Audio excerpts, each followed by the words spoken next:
The heat is turning up at Old Trafford, and we are jumping straight into the action today. Luke Shaw is backing his interim boss Michael Carrick to navigate the defensive crisis currently gripping the squad. With Maguire and Lisandro Martinez both facing significant absences, all eyes are on how Carrick will shuffle his deck to keep their top four ambitions alive. Never run out of battery again with the INIU portable charger, the slimmest 10,000 mAh power bank that keeps your devices charged on the go. Stay powered up wherever you go. Click the link in the video description to shop now on Amazon. Meanwhile, the conversation surrounding Manchester United's midfield is reaching a boiling point. Manuel Ugarte has come under heavy fire following the defeat to Leeds, with his performance forcing a harsh reality check for the Ineos ownership. It is becoming increasingly clear that the current transfer plans for the midfield department simply do not go far enough to secure the club's future. In a massive blow to the dream of top-tier recruitment, Luis Enrique is officially off the table for Manchester United. The tactical mastermind is closing in on a huge multi-year contract extension with Paris Saint-Germain that will keep him in the French capital until 2029. This leaves the United hierarchy scrambling as they search for an elite manager to restore their former glory.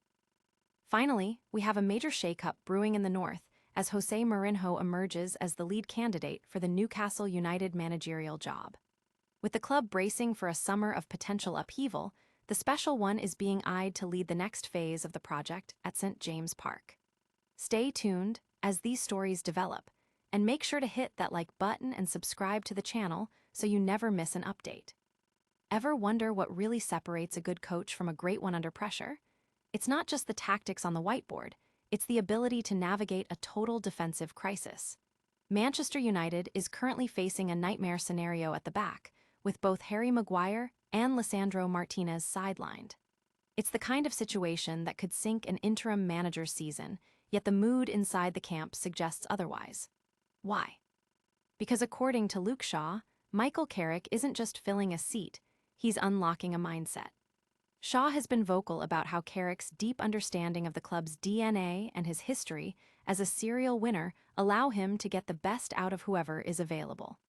It's a pragmatic approach that shifts the focus from who is missing to who is ready to step up. With Martinez serving a suspension and Maguire caught in the red tape shuffle of bans, all eyes are now on Lenny Yoro and Aiden Heaven to hold the line at Stamford Bridge.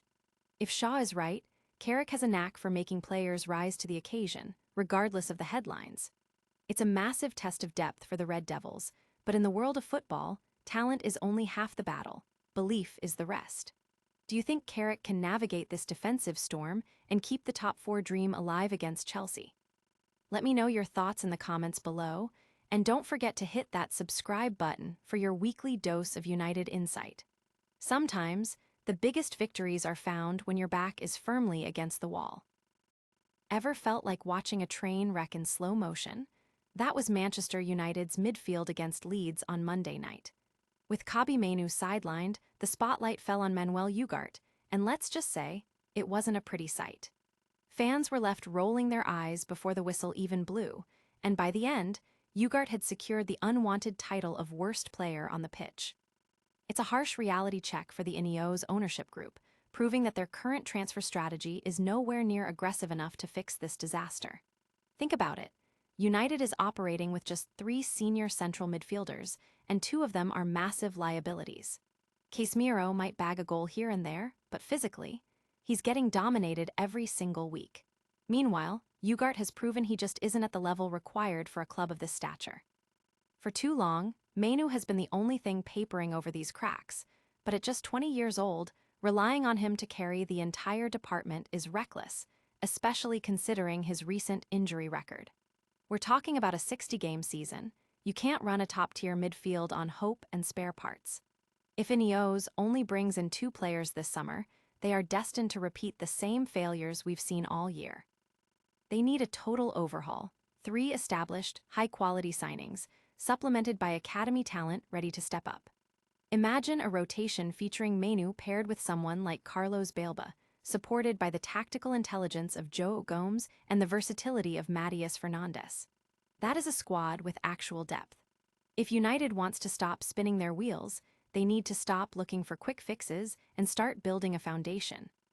What do you think? Is a total midfield purge the only way forward for United, or are we being too harsh on the current squad? Drop a comment below, hit that subscribe button for your weekly dose of United updates, and let's keep the conversation going. Manchester United's grand plan for a tactical revolution just hit a brick wall, and that wall is painted in the colors of Paris Saint-Germain. If you were hoping to see Luis Enrique patrolling the touchline at Old Trafford, I have some bad news. The Spaniard is effectively off the market.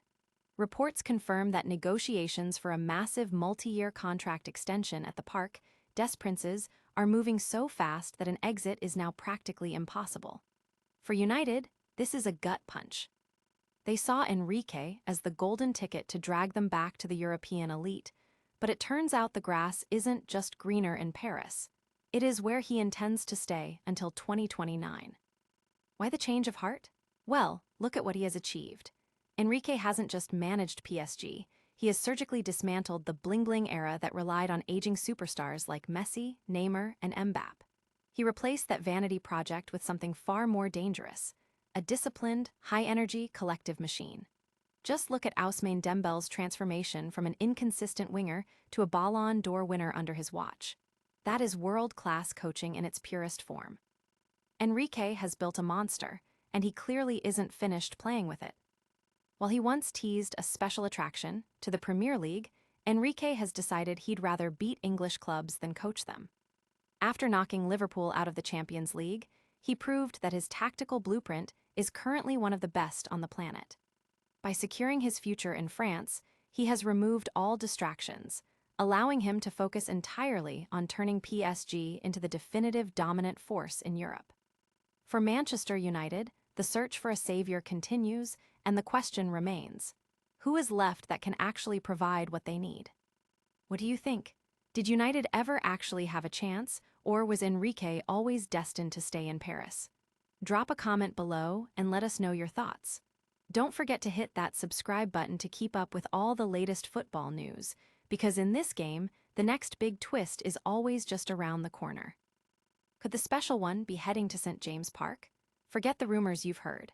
The whispers linking Jose Mourinho to Newcastle United are getting louder, and it might just be the boldest gamble in the club's modern history. Let's dive into why this massive potential shift is shaking up the Premier League landscape. Currently, Eddie Howe is still the man in charge, but behind the scenes, Newcastle's Saudi owners are reportedly scouting for a global icon to spearhead their next phase of dominance. It's a classic high-stakes scenario. Howe has served the club well, but with results cooling off and the pressure from the fans hitting an all-time high, the atmosphere at St. James is undeniably tense. There's even a quiet theory that Howe might step away himself, feeling he's hit a glass ceiling with the current squad. And let's be honest, whoever is sitting in that dugout this summer is in for a wild ride.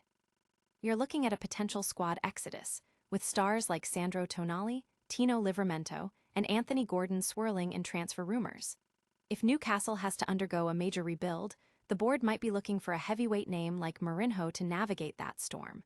Mourinho has never been shy about his soft spot for the English game, deeply rooted in his historic connection with Sir Bobby Robson. Imagine it, Chapter 12 of his legendary career beginning in the Northeast. We all remember the Chelsea glory days and that trophy-laden stint at Manchester United, but the question remains: is the Mourinho magic still there?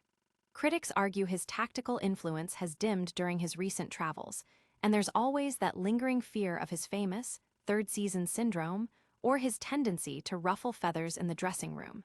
If Howe does exit, he won't be the only option. Names like Roberto Mancini and the tactically sharp Andoni Iraola are also in the conversation, showing just how hungry Newcastle is to keep evolving. Mourinho has the Portugal national team job waiting in the wings post-2026, so he isn't desperate. He has options. But the pull of the Premier League is a siren song that's hard to ignore. What do you think, Toon Army? Is Jose the catalyst for the next golden era, or a risk not worth taking?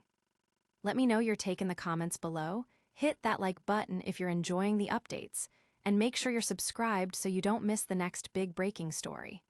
After all, in football, the only thing more constant than the game itself is the change.